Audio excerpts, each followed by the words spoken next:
Racist cop arrested her own boss by mistake. Then this happened. In a quiet neighborhood, a man strolled casually down the street. He wasn't dressed to stand out, just a simple gray t-shirt, blue jeans, and sneakers. He carried no bags, no visible signs of wealth or status, just himself. To anyone paying attention, he looked like a man on his way to run an errand or meet a friend. But not to Officer Karen Daniels. Sitting in her squad car, she noticed him. Officer Daniels wasn't new to the force, far from it. She had a reputation, though not the kind anyone would celebrate.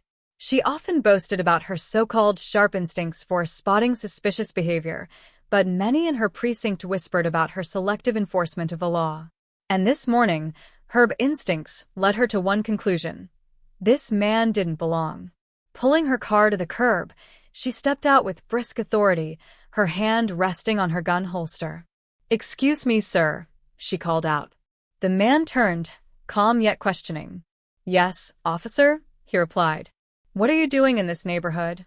Her tone was sharp, almost accusatory. "I live here," he said simply, gesturing toward the row of nearby houses. Her eyes narrowed. "Can I see some ID?" The man sighed, his voice steady but tinged with irritation. "Why am I being accused of something?" She ignored his question and pressed further. "Show me your ID." He hesitated, then spoke firmly.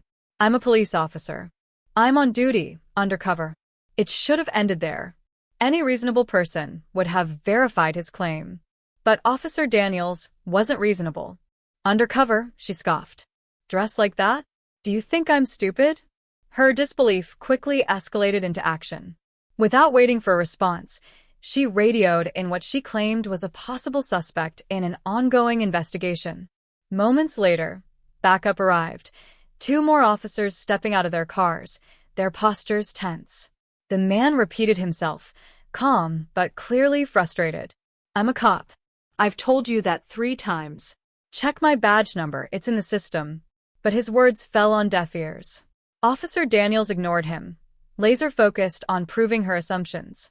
She accused him of money laundering, claiming he fit the description of a suspect from a recent case. The absurdity of the accusation hung in the air, but no one challenged her. The man was handcuffed and pushed into the back of a squad car. He looked around the neighborhood. People peered through their windows, some peeking from behind curtains, others standing on their porches watching. Yet no one intervened.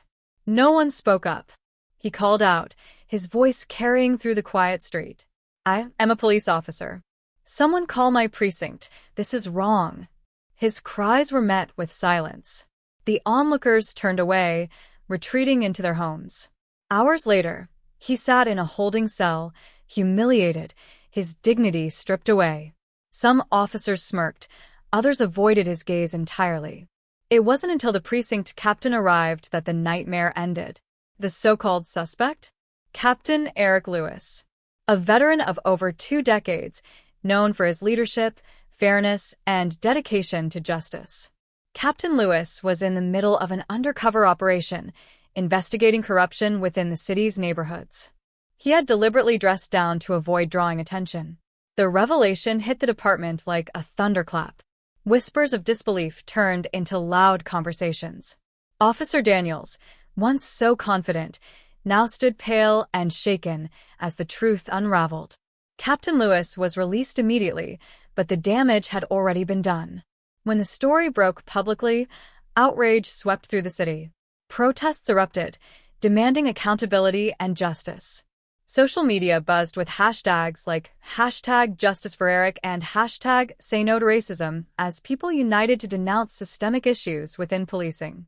Officer Daniels faced consequences: a 6-month suspension without pay, mandatory bias training, and cultural sensitivity courses.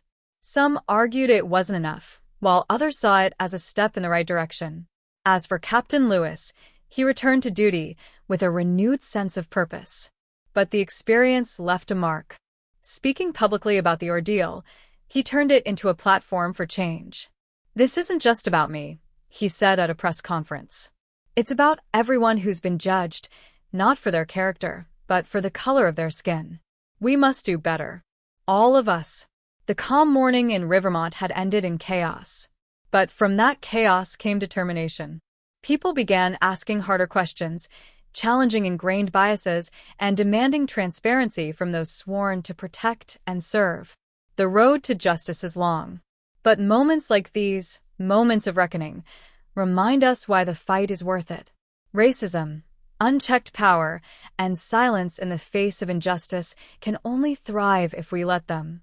So, next time you witness someone being treated unfairly, ask yourself, will I stand by or will I stand up?